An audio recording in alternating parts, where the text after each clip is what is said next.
Eu tenho a grata satisfação de receber, eu acho que pela segunda ou terceira vez aqui no Central Manhã, da Central de Notícias Brasil, o deputado federal Alan Garcês, do PP, Partido Progressistas. Ele vai para o segundo, aliás, já entrou no segundo ano de mandato na Câmara Federal. Bom dia, Alan, satisfação recebê-lo aqui no Central Manhã. Só puxe um pouquinho o microfone aí mais para perto de você, fale para aquela câmera.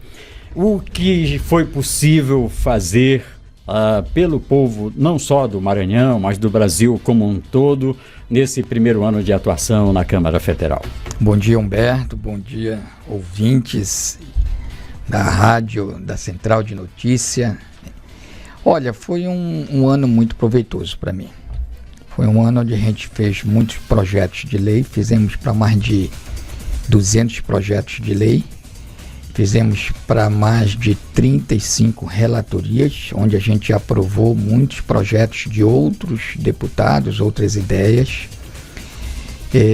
Fizemos uma PEC muito importante, ajudamos, sempre, na medida do possível, a gente tem trabalhado voltado para aquele povo mais necessitado, ajudamos muitos com os projetos. E é isso, a gente tem que agradecer a Deus, porque foi um ano muito bom de projeto para a gente.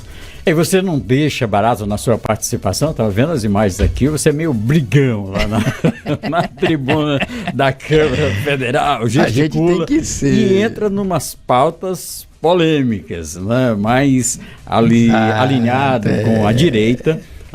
O senhor foi um dos defensores da PEC da Vida. Explique isso para os nossos ouvintes e telespectadores. Então, a PEC da Vida foi uma ideia que a gente teve de balizar essa pauta do início da vida. O STF tem um entendimento que até a 21ª semana de gestação, a interrupção da gestação que ocorra até a 21ª não seria considerado aborto, porque o coração ainda não estaria batendo. Então ele está balizando a vida, o início da vida, com os batimentos do coração. E, de fato, o desenvolvimento embriológico e morfológico do ser humano, o coração vai começar a bater com 21 dias. Ele vai estar originado, criado e início dos batimentos com 21 dias. Acontece que o coração, ele não surge de uma hora para outra na 21ª semana. Ele vem sendo desenvolvido e crescendo e sendo formado durante o período anterior que começou na fecundação. Aí é que a gente entra. A nossa PEC entra dizendo que a vida começa na fecundação. E isso quem está falando é o deputado ou o médico? É um médico, primeiramente, e, obviamente, o deputado aqui acrescentando os direitos. Então, começa na fecundação e ele vem as multiplicações celulares, as divisões, ou seja, vem tudo acontecendo para a formação dos tecidos e dos órgãos. Na 21ª semana, o coração está formado, começa a bater. Quando a gente baliza que a vida começa na fecundação, nesse momento a gente oferece para a sociedade, para o povo brasileiro, todo o direito constitucional. E a gente baliza as discussões que envolvem a questão do aborto, né?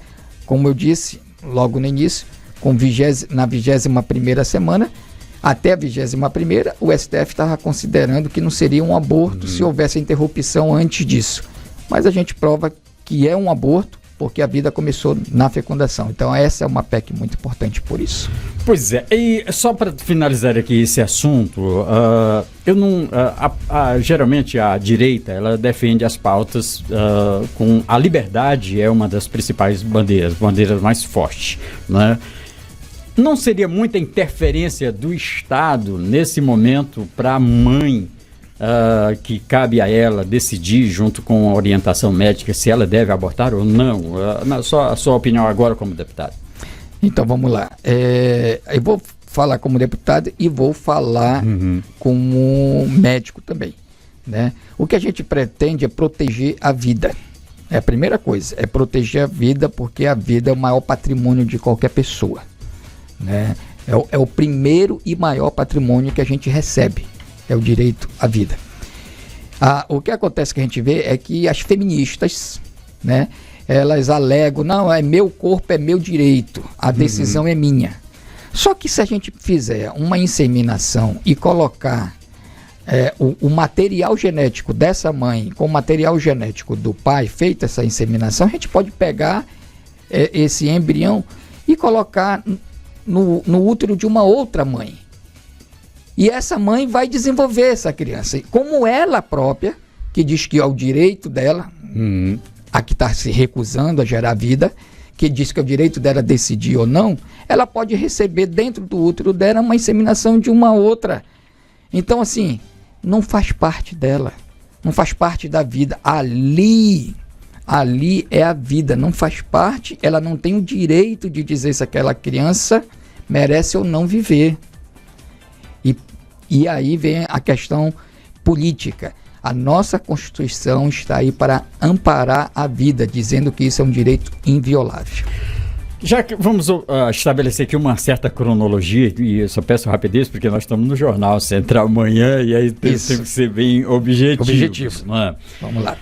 Proibição do uso do aparelho celular nas escolas, que é uma pauta bastante recente. Nós temos a família brasileira como um todo, acho que é uma preocupação não só da família brasileira, mas do mundo inteiro, com o uso excessivo do aparelho celular a partir de crianças, logo ali, logo dos recém-nascidos já começam a brincar com o aparelho.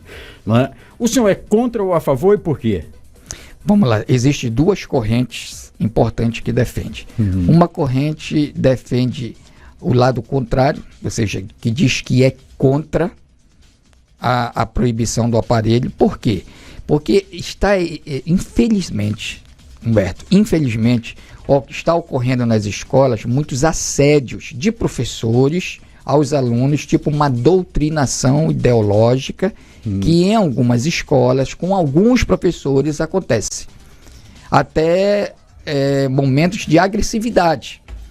Com o celular na mão, o aluno, a criança, o adolescente, ele pode filmar aquilo e fazer a prova do ato intransigente, reprovável do professor, tentando doutrinar o aluno ideologicamente, os alunos ideologicamente. Então, você estaria tirando uma possibilidade de capturar uma prova que você pode acusar aquele professor de doutrinação ideológica. A corrente que é a favor, né, no caso, é aquela corrente que diz assim, o uso de tela, o uso da tela em crianças prejudica o desenvolvimento psicológico, emocional da criança e tira o foco da criança. No momento que ela tem que estar ali prestando atenção, ela pode, de repente, ser retirada do foco e perder o ensino, a aprendizagem, prejudicar o conteúdo ministrado e a aprendizagem dela. Isso. Cancelamento de pensões vitalícias para as mães de crianças com microcefalia. Foi um assunto que foi bastante discutido também. Agora, recentemente. Como o senhor se posicionou? Eu me posicionei contra, porque eu acho isso um absurdo. Isso foi um direito reparador, porque foi uma doença que foi mal conduzida, foi um momento mal conduzido da saúde pública no país, e isso era um fato que veio para reparar também essa situação. E aí as crianças que deixam de obter isso daí, elas ficam praticamente desamparadas do Estado, porque muitas são filhos de famílias carentes, de famílias mais necessitadas, que não têm condição de prover a assistência de uma criança com microcefalia. E aí vem a questão importante. O Estado, entre aspas, tira de um lado e dá do outro. Ele excluiu, acabou com esse benefício, mas diz com uma resolução que vai dar um benefício de 60 mil para cada criança. Mas somente 60 mil. Esse benefício que o Estado acabou era um benefício vitalício que ia até a morte. E esse benefício que o Estado está querendo dar de 60 mil vai acabar em algum momento. E a carência vai continuar, porque não vai acabar. Então, é realmente infeliz essa medida do governo federal. Nós sabemos que o Estado, eu digo o governo federal, o Estado brasileiro, ele está tentando ter um controle bem maior em algumas coisas. Uma delas, a concessão de benefícios, dentre eles o BPC. Você acha que está mais difícil agora das pessoas portadoras de alguma deficiência conseguiram esse benefício? Eles mudaram essa regra do jogo. O Estado está sendo muito cruel, Humberto, muito cruel.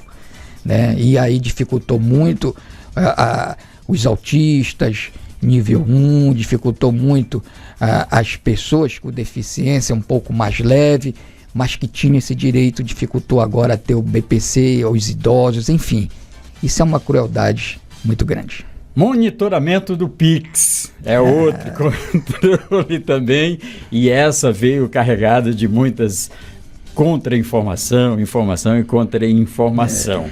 Na verdade, segundo a Receita Federal, ela vai ser informada dessas movimentações, a partir de R$5.000, obrigatoriamente serão informadas, e também do cartão de crédito. Na sua opinião, esse assunto vai render ainda para os próximos meses na Câmara Federal, porque ele ganhou uma repercussão enorme. Como é que o senhor vai se posicionar? Então, veja só, esse monitoramento é até um limite de movimentação de R$5.000, né? O governo diz assim, nós não estamos taxando o Pix, a gente não vai taxar o Pix. Beleza, não vai taxar. Mas quando você começa a monitorar para depois fazer um cruzamento de informação com o teu imposto de renda e ver que o cidadão que fez um bico, trabalhou e recebeu ali R$5.000 fora o salário que ele já recebe, ele recebeu ali aqueles R$5.000, ele tem a obrigação de informar a Receita, isso daí, para pagar um imposto. Nesse momento, você está taxando o Pix.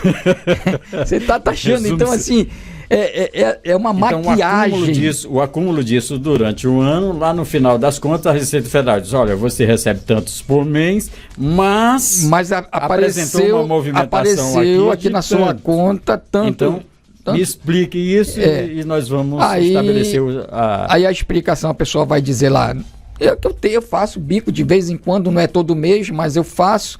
E aí, esses são dos trabalhos. Mas não tem jeito, só vai ter que pagar em cima disso aqui.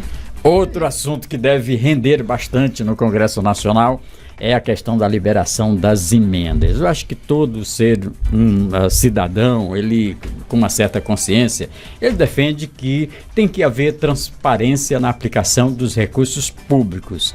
Mas as medidas que estão sendo adotadas, especialmente pelo ministro Flávio Dino, no Supremo Tribunal Federal, que bloqueia essas emendas até que sejam estabelecidas regras mais transparentes, elas atrapalham, de certa forma, a distribuição dos recursos para os municípios? Qual é a sua opinião sobre isso? Sem dúvida nenhuma. Eu tenho andado no estado do Maranhão, Humberto, e eu tenho visto uma necessidade administrativa, orçamentária muito grande nos municípios do nosso estado. Nosso estado já é um estado que, de certa forma, tem uma carência grande.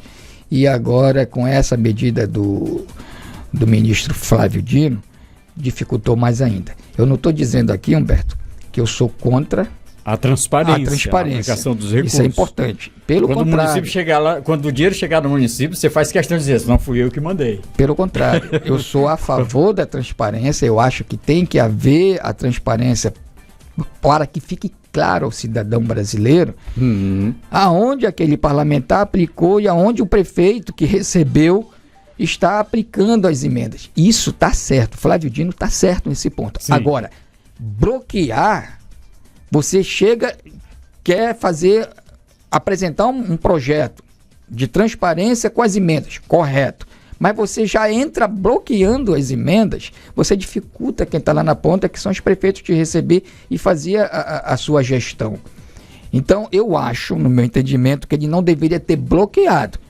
Ele enviasse esse projeto para casa, a casa vai discutir, vai ser debatido, vai ser apresentado ou uma contraproposta, mas dentro da transparência que está sendo exigida no projeto, e aí tudo bem. Agora, chegar bloqueando, tem muitos municípios no Maranhão que estão com muita dificuldade e contavam com essas emendas. Quero ser que 700 milhões de reais que deixam de ser aplicados agora inicialmente, né? Isso aqui no nosso estado. Eu lhe pergunto, você acredita na possibilidade de um acordo para que essas emendas sejam liberadas e depois se adote as medidas para garantir a transparência? Com toda certeza. Agora, com toda certeza. Do exercício de 2025? Com toda certeza eu acredito, porque a política é feita disso, de diálogo, de conversa, de entendimento, ao ponto comum convergente. Eu acredito. As suas expectativas para esse ano de 2025 no Congresso? Excelente pergunta. E aí eu vou olhar direto para a Câmara. Apertem o cinto. 2025 vai ser um ano duro para todos os brasileiros. Inflação voltou, tá? As medidas do governo é equivocada. Em vez deles apertarem o cinto deles, diminuir os gastos, eles jogam essa responsabilidade para o povo. A gente é que vai estar apertando os cintos. E aí vem uma questão extremamente importante. O governo faz a política trabalhando em cima de imposto, arrecadação. Então ele arrecada demais e presta pouco serviço público de retorno para o povo. Então aperte o cinto, já subiu tudo que tinha que subir e vai subir mais. Essa é a preocupação. Gasolina já subiu, vai subir mais. Custo de vida subiu em decorrência, por exemplo, de um custo elevado dos combustíveis, porque aumenta frete e tudo vai sendo repassado para o consumidor. Então, o custo de vida é elevado, gasolina é elevada, plano de saúde, enfim, a carne, a famosa picanha, que no governo Bolsonaro era um preço, e hoje aqui você está vendo 3 vezes mais esse preço nesse governo. Aperte o cinto que vai ser difícil o ano de 2025. Já está difícil comer picanha, né? Já. Deputado, eu lhe agradeço pela sua participação aqui no programa Central Manhã. Eu conversei com o deputado federal Alan Garcês, do Partido Progressistas, com suas afirmações e suas expectativas para o ano de 2025.